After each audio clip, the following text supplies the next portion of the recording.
इस साल शारदीय नवरात्र 9 नहीं 8 दिन के होंगे। यह 7 अक्टूबर गुरुवार को अश्विन शुक्ल पक्ष एकम से प्रारंभ होकर दुर्गा महानवमी 14 अक्टूबर को मनाई जाएगी और दशहरा 15 अक्टूबर को मनाया जाएगा। विद्वानों की माने तो इस बार एक विशेष और शुभ योग बन रहा है।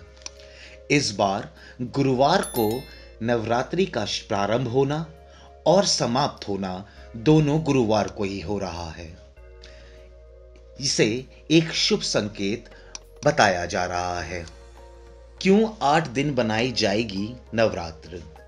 पंडितों का कहना है, दरअसल इस बार तृतीया तिथि एवं चतुर्थी शनिवार के दिन ही पड़ रही है, जिसके कारण चतुर्थी का क्षय हो गया है।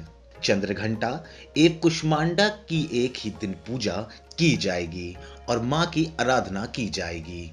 यही कारण है नवरात्रि 8 दिन मनाई जाएगी। सनातन संस्कृति में नवरात्र का बहुत बड़ा महत्व है। मां में आस्था रखने वाले इन दिनों सात्विक जीवन जीकर और साथ साथ व्रत रखकर माता के 9 अवतारों को खुश करते हैं और फलस्वरूप मां का बहुमूल्य आशीर्वाद पाते हैं। आइए आपको अब बताते हैं 9 रूपों में दुर्गा मां को कैसे पूजा जाता है और वह कौन कौन से दुर्गा मां के रूप हैं।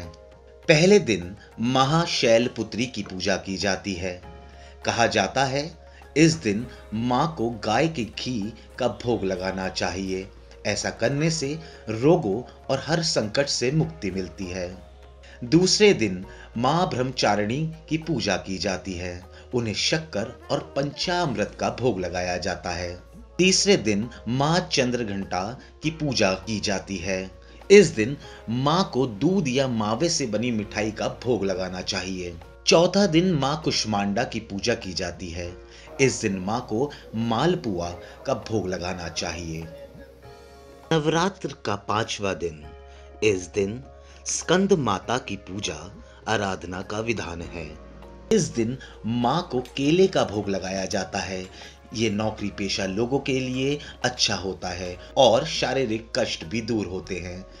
छठे दिन मां कात्यायनी की पूजा की जाती है। इस दिन मां को मीठा पान चढ़ाया जाता है। 7वें दिन मां काल रात्रि के रूप में पूजी जाती है। इस दिन मां को गुड़ या गुड़ से बनी चीजों का भोग लगाया जाता है। यह हमें रोगों से दूर रखता है और घर में सकारात्मक ऊर्जा बनी रहती है। 8वें दिन महागौरी की पूजा होती है। इस दिन मां को नारियल का भोग लगाया जाता है। इससे सभी मनोकामनाएं पूरी होती हैं। 9वां दिन नवरात्रि का आखिरी दिन होता है। ये दिन मां भवानी का होता है। इस दिन व्रत समापन किया जाता है। माता रानी को हलवा पूरी और खीर का भोग लगाया जाता है। इस दिन कंजक पूजी जाती हैं। ऐसा करने से दुर्घटनाओं से बचाव होता है और घर में सभी सुख आते हैं।